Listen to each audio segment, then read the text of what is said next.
And the world is remembering the last leader of the Soviet Union, Mikhail Gorbachev. Gorbachev helped end the Cold War and introduce reforms that ultimately led to the breakup of the Soviet Union.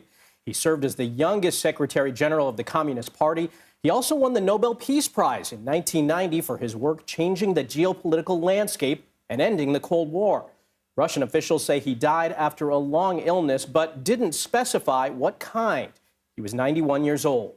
Matthew Pauly joins us now to talk more about Gorbachev's legacy. He's an associate professor of Russian history at Michigan State and was studying in the Soviet Union the year it collapsed. Professor Pauly, welcome. Thanks for being with us. So give us some background into Gorbachev. What made him so different from his predecessors, and why were his relationships with Western leaders so pivotal?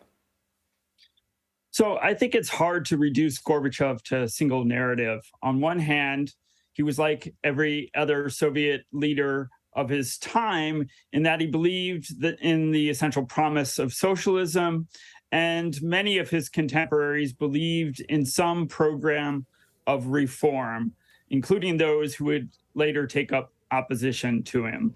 So his thinking evolved gradually. He eventually became a quite strong proponent of widening discussion about reform, famously promoting this policy of openness or glasnost, which involved Soviet citizens helping to point out problems in the Soviet system and indicate where reform was needed. Really, it was the Chernobyl disaster of 1986 that accelerated his commitment to reform. Some historians believe that his openness in the aftermath of Chernobyl was part of a face-saving measure.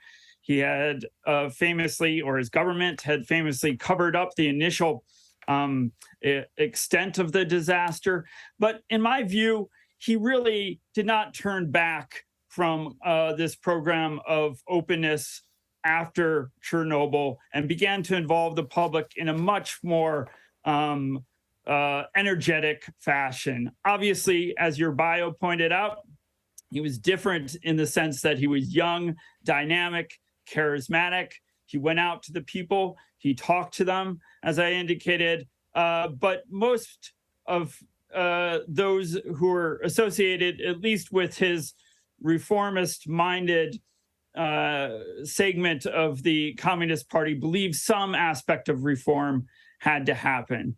In regards to the West, I think this became sort of the leitmotif of Gorbachev's reform agenda. As everything else sort of crumbled away, relations with the West became primary in many senses. In many a sense, I think Gorbachev became more dependent on his interlocutors with the West than he was beholden to public sentiment in the Soviet Union. His reform agenda eventually reached resistance. He became an increasingly unpopular figure in the Soviet Union, but he has been widely credited for ending the Cold War. I think that's a bit of an oversimplification, but it's certainly hard to imagine an end to the Cold War and these nuclear disarmament initiatives that he pursued. It's hard to imagine these things taking place without the force of the will of Gorbachev himself. But Matthew, jumping off of that point, the way that Gorbachev's legacy is viewed in the West versus Russia is polarizing. Can you explain that? So I think, again, we need to sort of define our terms. The West is a rather broad expanse, right? The West, meaning the United States, and I suppose Western parts of Europe, he's viewed in a generally favorable fashion. In Eastern Europe, he is viewed with considerably less approval.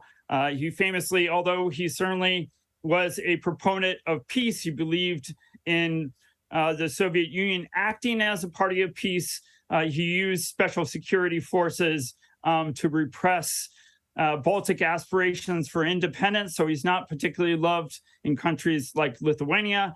I was a student in Moscow, as you referred to, in 1991. I also went to Riga in 1991, and this was shortly after Soviet special forces had intervened in Latvia and attacked defenders at the Ministry of Interior of Latvia, and that led to the death of 6 Latvians. So there were barricades up in Latvia when I visited, an anti-Soviet slogan. So, so the West is not universal in its approach to Gorbachev's legacy. Is also a complicated figure in Ukraine. He famously gave an interview in which he approved of Russia's annexation of Ukraine.